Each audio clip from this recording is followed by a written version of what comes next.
up, we have the magnificent and unique and very, very special, amazing energy ball that is Gail Porter. So... Hang on, I'm coming. I don't know. Sorry, my energy ball is coming.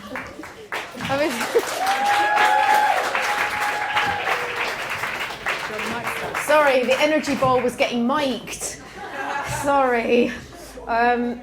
Thank you very much for having me. I was going to read quite a bit from my book, and then after that, I think maybe I should not read too much, and maybe tell you a little bit about the book that I'm writing, and tell you a bit about the fact that it is a bit sad, and I'm going to read you a bit from the beginning, but I'm not crazy. I always think when people say they're not crazy, they obviously are crazy. They go, no, I'm fine. They're not fine. But anyway, I'm writing a book about people that have, differences in their mental health and differences in the way they look. And so anyway, I hope I kind of make you think, and thank you very much for asking me. And I'm very nervous. And it's weird because I've worked on the telebox thing for like 22 years, but it's really easy because you just read shit. And I can read, so... Yeah. Okay, I'll give you... I thought you said, do you want to sing? I was like, fuck no. A seat would be great. A seat would be great. Thank you. Not too tall for me, because I'm kind of like... Have we got a... Oh, don't you dare. Don't you dare. When I walked on Top of the Pops, I actually had a box that said Gail's box, because I was smaller than the children. That's not even a joke. Right, anyway, so I'm going to just read you a tiny little bit, and then I'm going to go because I'm very nervous. And it's just I wrote a book before, and I was given a bit of help. But this is the first one I've written, and also the publisher's really happy because I've handwritten it. You've done fucking what? Someone's going to have to transcribe this motherfucker. Right, so... Sorry. Oh, sorry if that's offensive to anyone. Is it? No, we're in Shoreditch. Is that cool? Okay, cool. Okay. So, how did the telly box work? For me, in a nutshell. Me, skinny. Telly box, tick. Me, long hair.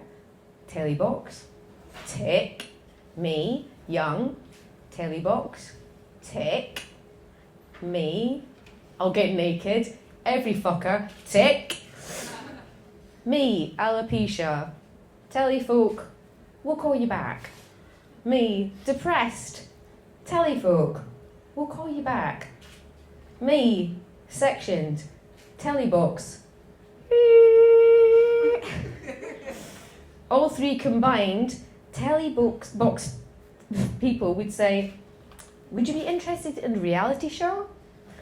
Me, I'm a bipolar, get me out of here.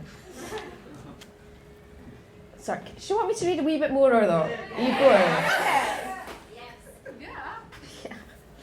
Yeah. So how do you escape the label of being sectioned? It hangs around your neck like a statement to the whole world. It's not as if you've had a cold, you've taken some cough syrup and you've got better.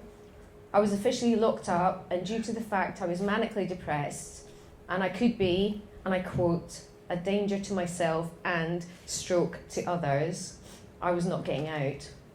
I guess it was rather more colourful than having a cold, but what always flummoxed me was what gave anyone other than myself the right and ability to decide on my mental health. The reason I ask that is that I was in a room with two strangers that I talked to for under 5 minutes.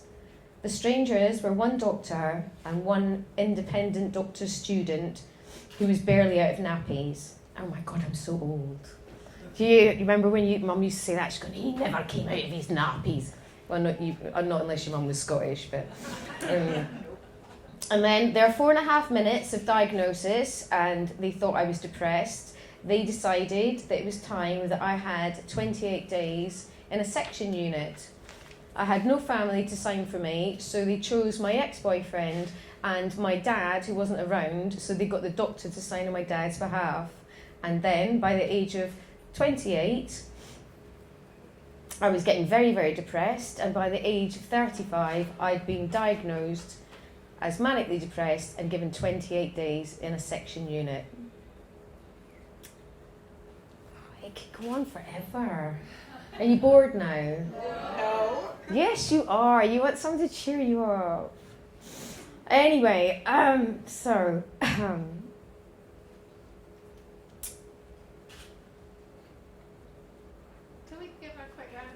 No, you don't have to give me a ring record. I'm having a... No. It's just, I told Kirsty, I've never read this before, and it's obviously very personal. And, yeah, anyway, do you want to read it? No? Do you want to read a bit? Anyway, long story short, I was working on the telly box, being youthful, having a face and a body that was easily photoshopped. I was prime fodder for lads magazines. I was, and still am, very short. I was, and very well, still endowed. The lads mags were in the bag. It was quite easy. They just wanted to Photoshop me, make me look very pretty, which was very simple.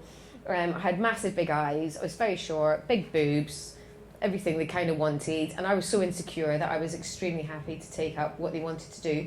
My stylist was less and less necessary because I was becoming more and more used to them not bringing any clothes to any of the shoots. But it was a certain era, it was 1999, and, you know, I was quite, to be honest, I was actually quite, I was quite proud of it. I was thinking, yeah, can I get a whoop whoop on my whoop whoop? And also I was not a stupid person. Well, I didn't think I was very stupid, but, you know, I liked my image and they took it and they did what they did with it. Anyway, I'm going to not read this anymore. I'm going to read a different bit, which I was thinking about earlier, but I have to think about these things, if that's okay. Do you mind? Yeah, I'm going to digress. 28. This is why it all started. By the age of 28, I was legally sentenced to be locked up for 28 days. Me and my 28 J's, I'm not even joking, my boobs are 28 J's. My friends call me 28 J's later. I actually have a rucksack that has nothing in it but bricks. Everyone thinks it's full of really intelligent stuff, but it's not. It's because I'm frightened I'm going to fall down an escalator when I'm on the tube. I know, I just make fun of it all. But anyway, right, I'm not going to read from this because I'd rather do it from the heart, if that's cool with you.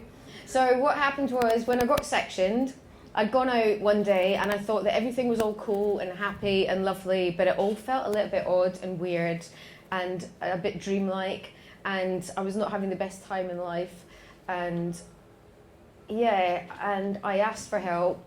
And the help was, I got 4 police officers who thought I was manic, and because I was crying, so that's obviously manic, but I was quite manically crying. So I got 4 police officers in a van who came and picked me up, and I didn't want to go in the van, and they said, well, you need to contact your family. And I was like, well, I don't have my mother, I don't have anybody here, they've got nobody. And I just want to go and sit on the heath on my own. And so they took me in, and yeah, I was assessed by 2 doctors, and they decided that it was time for me to sit in a ward for 28 days with people that were like speaking to God down the toilet. And do you know what? Wherever God is, then that's great. But at 3 a.m, come on, fuck off, man. I was just really tired. And yeah, and there was one guy that used to come to watch the telly in the morning, and he always forgot his clothes. Ouch. And do you know what, if you'd been like, you know, George Clooney or someone. Yeah. No, he wasn't. He wasn't even Seth Rogen. No. But anyway, no, it was all very difficult. So anyway, this book, I don't want to go on about it because I feel like I'm really bringing the mood down, and I feel like I need to sing a song, but I don't know what song to sing. I'm not singing a song, I'll just tell you that right now. But anyway, the book is a work in progress, and Kirsty and I have spoken about it, and she's very kind to invite me, and I am very nervous, and I've not read the stuff that I should read, and I kind of feel like I'm just having a chat with you. Is that all right? Yeah. So anyway, I'm not sectioned anymore, but oh, hang on a minute, that's my phone. Are you at the Sylvia? Yes, I am. No, quick, everyone run. I'm joking, I'm fine. We're all good. I'm not getting sectioned. But anyway, it's a tale of being sectioned, which is not a nice thing for anybody. And I've been there, done that, got the t-shirt, and I'm here to tell the story. And I think I'd rather just finish writing it and get it out there properly. And there's a lot of people out there. I'm lucky enough, since I got out of being sectioned, to be working with loads of kids with Mind charity, and I've dealt with so many amazing kids that go through so much stuff, much more than I've ever gone through. And if you can ever just give a hand to anyone, then that's all I would want from anyone. And I'll finish writing the book, and then hopefully kids can read it and go, do you know what, it can happen to anyone. Can you play some sort of like weird Prodigy track or something? Apart from Smack Your Bitch Up or what, you know. So shall I go now? Can I?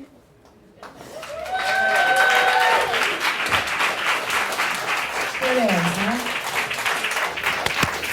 We all look forward to being knackered, right?